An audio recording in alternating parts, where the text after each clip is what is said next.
Hey, Minifish. 16th of February 2025. Do pray you're doing well.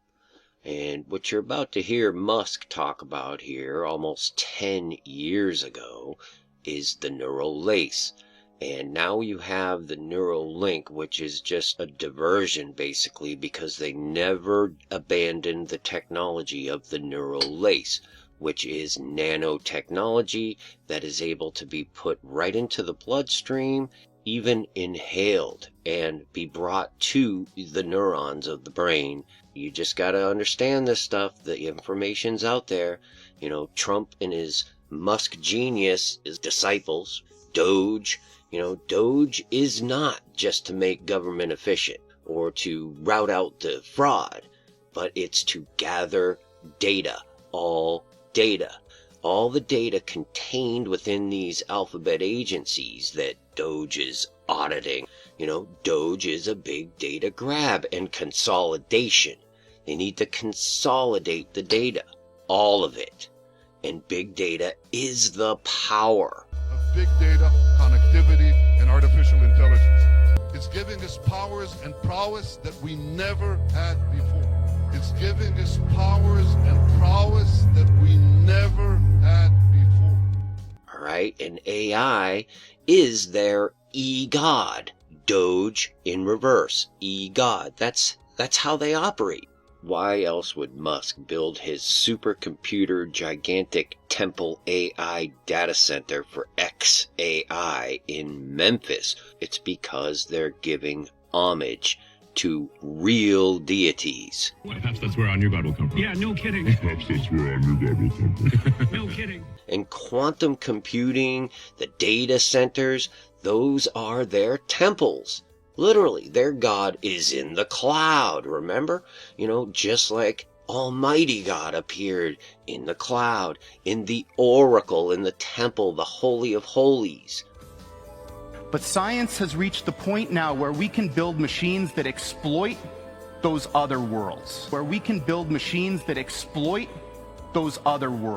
So if you have the opportunity to stand next to one of these machines, it is an awe-inspiring thing, at least for me. It feels like an altar to an alien god. They really are impressive machines. So I'm telling you, Musk is deceiving you. Trump is deceiving you.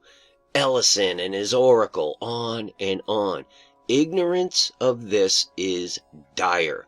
That if you remain willfully ignorant of these things, that's not gonna be an excuse.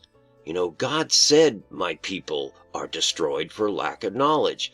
Well, that was because they reject knowledge. Not the knowledge of this world and the Gnostic knowledge. I'm talking about the knowledge of God, the truth, which is Jesus Christ. So because they reject knowledge, God will reject them. Period. A love of the truth is essential. I mean, do you want the truth no matter what the cost? You know, are you willing to cast aside what you've been taught and the comfort that you enjoy, you know, by this current evil world? You know, and this video I'm sharing is a mere fraction of what's readily available for all to see, because God is shining that light under the darkness. Things are being revealed, you know, and this is exactly what the Bible tells us will happen in the end times. The hidden hand is no longer hidden, and willful ignorance will be judged. Just saying. But the constraint is input output. So we're I/O bound. Just so you know, he's talking about the input and output of the human brain. We get plenty of input, but the output is just painfully slow, that we have to wrap a neural lace around your brain so that you can keep up and worship the new AI God. Particularly output bound. I mean, like your output level is so low. It's like, particularly on a phone, like your two thumbs are sort of tapping away. This is ridiculously slow. Our input is much better because we have a high bandwidth visual interface to the brain. Like our eyes take in a lot of data. So there's many orders of magnitude difference between input and output. So mostly effectively merging in a symbiotic way with digital intelligence revolves around eliminating the I/O constraint. So it'd be some sort of direct cortical interface. And you called it a neural lace? Neural lace, yeah. It's totally not Google Glass, right? No, I'm talking about No, something but it's which... like you wear it? Or you... No, I mean, it would be... I mean, there are a few ways to approach this, but some sort of interface directly with your cortical neurons particularly. But doesn't that imply surgical insertion? Not necessarily. You could go through the veins and arteries because that provides a complete roadway to all of your neurons. Your neurons are very heavy users of energy, so they need high blood flow. So you automatically, with your veins and arteries, have a road network to your neurons. Still some kind of surgery, right? It doesn't involve... Risk-free. It doesn't involve, like chopping your skull off or anything like that. This is why it becomes so important to understand the novelty and the viability of neuroscience as being leveraged as weapons.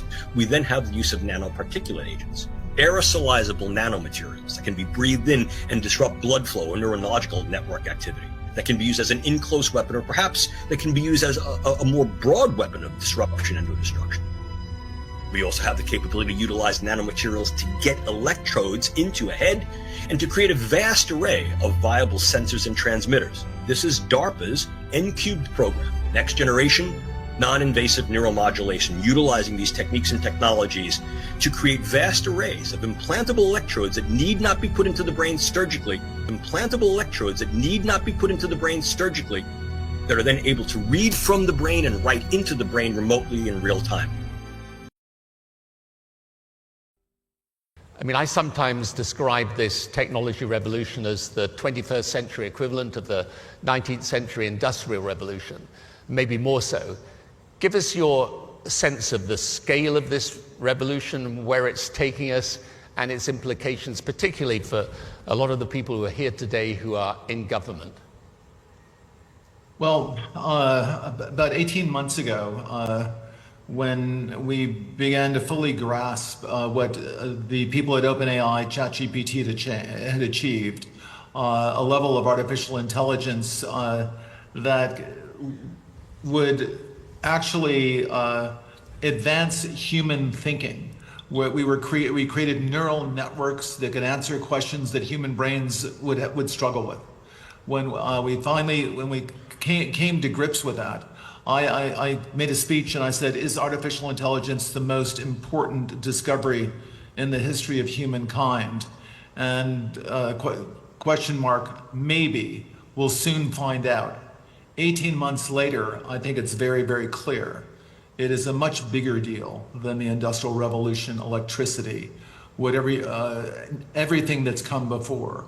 We will soon have not only artificial intelligence, but much sooner than anticipated, artificial general intelligence, and not in too distant future, artificial superintelligence. We'll have digital God, so ask digital God at that point. What is artificial and superintelligence? There are entities that are not necessarily going to be aligned with what we want. I'll quote my dear friend Elon Musk. Well, Elon said about artificial superintelligence, I'm not looking forward to being a house cat. You know, this is a new world, right? We'll have digital God, so ask digital God at that point. Implantable electrodes that need not be put into the brain surgically, that are then able to read from the brain and write into the brain remotely in real time. And whereas thou sawest iron mixed with miry clay, they shall mingle themselves with the seed of men, but they shall not cleave one to another, even as iron is not mixed with clay. None of these guys, including Elon Musk, are worried about being reduced to the level of a house cat, but they should be. This is the intent of the enemies of God, is to mingle their AI gods with the seed of man. Biodigital convergence, transhumanism. And although they will not cleave, the intent is to lead astray as many as possible from the truth, which is Jesus Christ, the only path to salvation. This is the one piece of knowledge they will go to any length to keep you from, is believing and receiving the truth of Jesus Christ and having peace with God, the one true God. Doge is just a consolidation of data to strengthen the power of their AI gods. And they believe that they will do as they want and lead them to the tree of life, another way besides Jesus Christ. So don't fall for the lie. Do not be deceived. Put your trust in Jesus, the real Jesus. God bless each and every one of you. Peace and grace to you. Many fish. Finally, my brethren, be strong in the Lord, and in the power of his might. Put on the whole armor of God, that ye may be able to stand against the wiles of the devil. For we wrestle not against flesh and blood, but against principalities, against powers, against the rulers of the darkness of this world, against spiritual wickedness in high places. Wherefore take unto you the whole armor of God,